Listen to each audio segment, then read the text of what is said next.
Bienvenidos a una nueva edición aquí en Revolución en Valores. Hoy para hablar acerca de todas las novedades judiciales, de la mano de alguien muy especial en la justicia, alguien que ha vuelto a ganar las elecciones en la Asociación de Magistrados. Nos acompaña y es un gran orgullo recibirlo nuevamente en nuestro living, el doctor Marcelo Gallo Tagle. ¿Cómo le va, doctor? ¿Qué tal? ¿Cómo te va?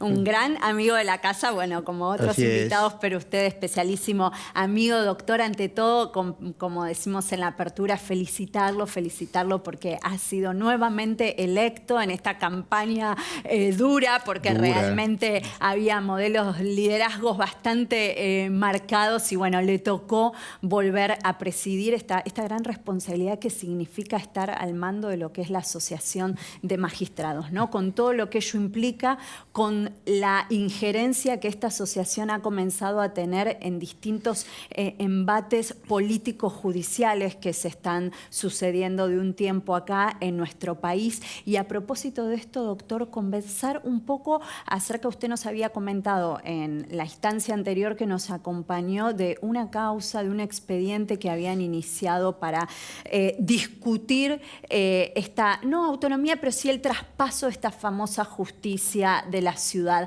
a la nación. ¿En qué instancia nos encontramos actualmente? Esa causa ha tenido justamente el fin de la semana pasada una medida cautelar que admitió nuestro reclamo. Circunscribamos el tema en esto. Hay dos causas. Bien. Esta de la que estamos hablando, que era la más urgente porque era de aplicación inmediata, era no tanto el traspaso, sino de que el Tribunal Superior de Justicia de la Ciudad era un órgano de revisión de las decisiones de las cámaras nacionales. Bien. Más allá de otras argumentaciones que por ahí ahora te cuento, el tema es que nosotros ese cuestionamiento lo hacíamos porque la legislatura carece de competencias para atribuirse el dictado de una ley semejante invadiendo esferas del Congreso Nacional. Ese es el meollo de la discusión. Por eso yo lo divido en dos partes. El tema del traslado en sí mismo, que venimos discutiendo hace 26 años, sí. Hay cuestiones constitucionales, legales, judiciales y hasta económicas que hacen inviable el traspaso. Pero es un tema en el que vamos a discutir, va a haber argumentaciones a favor, argumentaciones en contra, cada uno con su legitimación para discutir lo que hay que discutir, podremos ponernos de acuerdo o no. Pero es una discusión válida y que hay que tener. En esta, el problema que nosotros planteamos es, no deja de lado esa discusión, sigue vigente. Pero hoy se estaban atribuyendo la legislatura una competencia que no es propia. Entonces ya no pasa por si el traspaso sí o el traspaso no. Estamos saltando algunas vallas que es peligroso tolerar que eso ocurra, porque estamos atribuyendo a la ciudad competencias que son del Congreso Nacional. O sea que hoy nuestra discusión sobre este punto y la inconstitucionalidad que planteamos lo es sobre la falta de legitimación de la legislatura para meterse donde se metió. Ajá. Y además, doctor, como usted señalaba en otras oportunidades, lo que ello representaría para el judiciable, ¿no? Absolutamente. Estamos, por un lado, hablando de una justicia a la cual la ciudadanía puede acceder, los famosos, ¿no? Institutos de acceso a la justicia y todo lo que se intenta desde los árboles académicos, y por otro lado, colocarle una instancia más al judicial. Sí, y el engaño a la sociedad. Porque en la discusión mediática que a veces dan algunos de los políticos que en esto han participado, hay que destacar que ese día se dictaron dos leyes iguales, y las dos inconstitucionales, y las dos estamos atacando. La del Tribunal Superior de Justicia es más de inmediata. En esa, quien en la ciudad es oposición, no acompañó con el voto. La otra ley, que es tan inconstitucional como la primera, sí fue acompañada por el voto de la oposición. O sea, eso marca la mirada política y no ciudadana de lo que implica esta ley. ¿Por qué? La segunda ley lo que hizo fue establecer los juicios por jurados. Los juicios por jurados, de acuerdo a lo que establece la Constitución, es aplicable en determinado tipo de delito, con determinado tipo de condena más bien alta, que no son competencia de la ciudad, es competencia de la nación. Claro. Con lo cual legislaron juicios de jurados sobre delitos que ellos no tienen. Entonces también, otra vez invadieron. Pero lo que a mí me preocupa, y ahí es donde yo hablaba del engaño a la ciudadanía, esta discusión política es si una ley trata de beneficiar a una determinada persona y por eso yo me opongo, pero la otra la acompañé y es inconstitucional también. Y la discusión pasa en esa cuestión de los personajes que están beneficiados o no, personajes políticos que están beneficiados o no sobre esa cuestión. Y no informan que esta ley no te la acompañé, pero la otra sí, por cuestiones políticas. Bueno, en esta, la del Tribunal Superior, es exactamente lo que vos dijiste. Se engaña al ciudadano por esta discusión política, no se le dice que al ciudadano se le prolonga un proceso, porque le agregaron una instancia más. Estamos todos peleando porque los procesos se abrevien, y acá le agregamos una instancia más. Pero claro, bueno, sería generar una justicia o todas las condiciones como para favorecer a unos pocos en perjuicio luego de la ciudadanía toda. Es así. Que tampoco sé si se vislumbraría ese beneficio para esos pocos, porque esa causa de la que tantos apuntan, que es la del correo en última instancia, esa causa está en ámbito de la Corte en este momento, con lo cual no tiene mucha incidencia. Entonces, podrá tenerla o no esa intencionalidad. Es cuestionable y se atacará por donde corresponde, pero arrastramos en la volteada a toda la ciudadanía. Entiendo, doctor. Bueno, usted ha vuelto a tener la responsabilidad esta tan interesante de presidir nuevamente la Asociación de Magistrados, siendo este un programa de valores, Doc.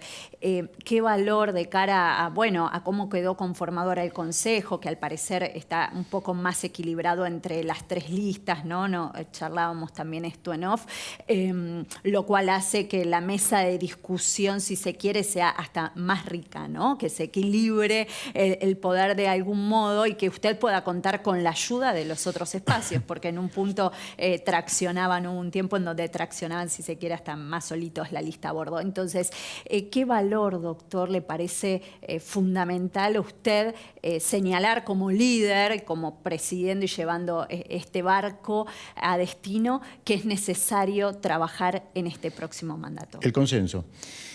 No es novedoso tampoco, porque es cierto que esta elección fue más reñida, eso llevó a que tengamos nosotros un consejero menos, que la lista que nos continúa en los números de votos acercó su cantidad de consejeros, pero yo ya en mi gestión no tenía consejo directivo en el que yo tenía mayoría absoluta. Bien. Y toda mi gestión de los últimos 3 años fue todo consenso, con lo cual, aun cuando cambió un poco los números de consejeros de cada uno, seguimos teniendo mayoría nosotros, pero no absoluta tampoco, es reforzar el consenso de lo que venimos trabajando en estos 3 años. O sea, no es un trabajo novedoso, no es que yo venía de trabajar de una manera más relajada y ahora tengo que cambiar, no, es continuar lo que veníamos haciendo.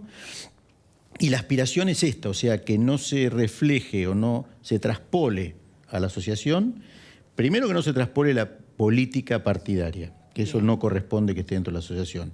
Sí la política judicial, esa es la que nosotros tenemos que aspirar a defender, y en eso tratar de que no se traspole toda esta grieta, confrontación y pelea por la pelea misma a veces que uno ve a nivel nacional o en cualquier ámbito, no solo en el político, que se ingrese en la asociación.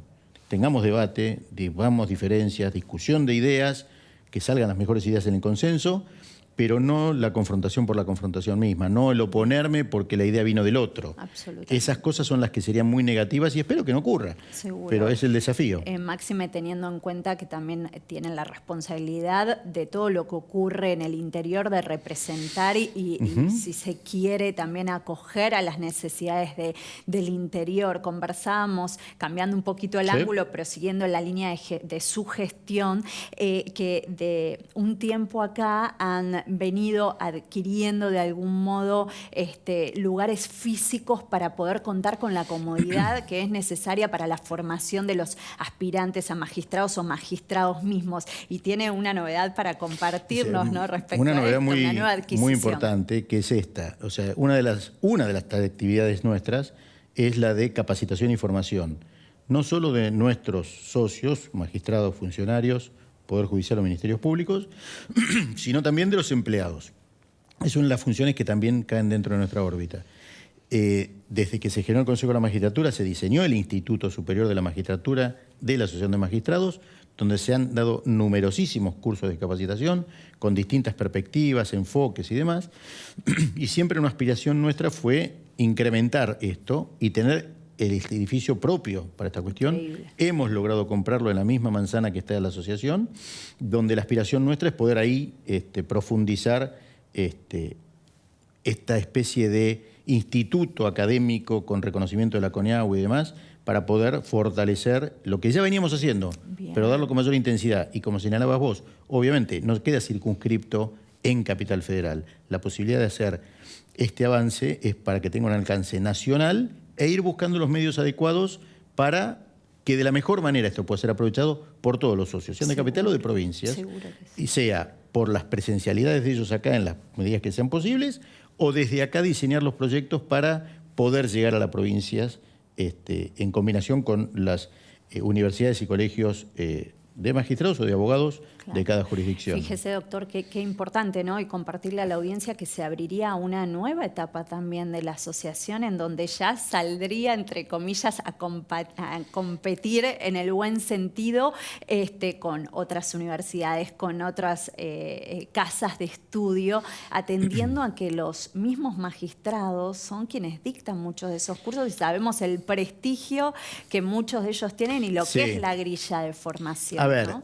Yo no diría competir, es simplemente la voluntad de cumplir bien un buen servicio. Pero en esa inteligencia de brindar un buen servicio, nosotros, cuando se creó el Consejo de la Magistratura, que no había tanta oferta académica, no para la preparación universitaria, porque lo que nosotros estamos aspirando para la preparación universitaria se dedican las universidades, no nosotros. Y las universidades de grado, fundamentalmente. Lo nuestro son capacitaciones en aspectos que no proporcionan las universidades. Y no lo proporciona porque también esto tiene una evolución permanente. Y van apareciendo distintas circunstancias que justifican tener una mirada especial sobre ese punto. Y todos esos cursos que se dieron originariamente con la creación del Consejo de la Magistratura los dio la Asociación de Magistrados. Después empezaron a proliferar un montón de universidades por un montón de lugares y se diversificó la oferta y pero en esos lugares, esas ofertas también iban concurriendo magistrados y funcionarios del Poder Judicial a proporcionar los cursos que en esas universidades se daban. Pero bueno, nosotros queremos hacer una propuesta concreta y idónea, también idónea para los asociados, con los beneficios para el asociado, obviamente. Seguro que sí, es una fabulosa oportunidad. Doctor, cerrando lo que sería este ejercicio, el año, en cuanto a notas, características importantes a trabajar en el Poder Judicial en el próximo año, ¿cuál sería el foco fundamental de la asociación? Son muchos, pero sí, señalando los principales. Continuar con todo lo que es el trabajo en el tema jubilaciones, impuesto a las ganancias, nuestra obra social, que es para hacer un trabajo enorme de crecimiento, hacer el seguimiento de esta acción que yo digo que vamos a tener la cautelar, pero es solo la cautelar. Tenemos que continuar el pleito y esperamos también tener éxito en el pronunciamiento definitivo, pero eso ya depende de las interpretaciones de los jueces y sus distintas instancias. Y algo que está ocurriendo ahora en estos días es el proyecto que se está presentando para la modificación del Consejo de la Magistratura, que es un poquitito mejor que el vigente, pero sigue teniendo los mismos inconvenientes constitucionales que venimos señalando desde la primera ley del Consejo de la Magistratura. ¿Qué serían, doctor? Es la falta de equivalencias en la distribución de los cargos que integran el Consejo de la Magistratura. La presencia de la política sigue siendo creciente y muy grande. Preponderante. A ver, acá hay dos cosas a contemplar. La Constitución. Respetando la Constitución, son órganos que están previstos en la Constitución, tienen que estar. Son las leyes posteriores, que son las de creación, de implementación de esas disposiciones, las que integran cómo se va conformando. Así tuvimos de 20 consejeros, bajó a 13, ahora pareciera que hoy llevará 17. Se presentó un proyecto en ese sentido, esperamos también el fallo de la Corte en esta cuestión, porque lo que nosotros aspiramos es que quede plasmado la falta de, la inconstitucionalidad de esto, es porque está diseñado de una manera que no respeta la equivalencia de sus integrantes, donde hay un fuerte componente de la política y que no debiera haberlo. Y es más, por eso digo, respetando la Constitución, hasta cierto momento hay que tolerar la presencia de los representantes de la política. Pero no existen representantes de la política en el derecho comparado en los consejos de la magistratura. Están integrados por integrantes del Poder Judicial, por abogados, no políticos. Los políticos tienen su instancia posterior. Entonces, este desembarco de la política, ya desde la primera ley, con una presencia tan marcada, es la que hace perder la proporción que la Constitución sostuvo que debía respetarse, que no se respetó tampoco en esta de 17. Sí, que lejos de mermar o de equilibrarse, amenaza con ir creciendo la preponderancia de la política en todos Lo que pasa es que no se puede perder de vista que todo se está politizando tanto que aún los representantes o de los jueces o de los abogados también terminan teniendo cierta línea política en la cual es más afín. Entonces, uno escucha a cualquier periodista hoy y ya saca su evaluación. Este grupo, sea político, sea juez, sea abogado, sí, está de un lugar y esto de otro grupo está de este otro lugar. O sea, ya empiezan a encasillar incluso magistrados, abogados. No tiene que existir. Lo mismo que digo que en la asociación no tiene que estar el desembarco de la política partidaria. Es un órgano técnico el Consejo de la Magistratura. Muy bien. Es clarísimo, doctor. Y bueno, gracias por su transparencia y coraje al comentar todas estas cosas, porque hay que animarse a hacerlo, doctor. A ver, es lo que estamos hablando cotidianamente en la asociación, con lo cual no estoy más que transmitiendo lo que hablamos todos los días. Hacerlo ante un micrófono vale y vale doble. Sí. Gracias, Doc. Hasta Muchísimas gracias a ustedes y hasta la próxima. Señoras, señores, nosotros nos despedimos hasta la semana que viene.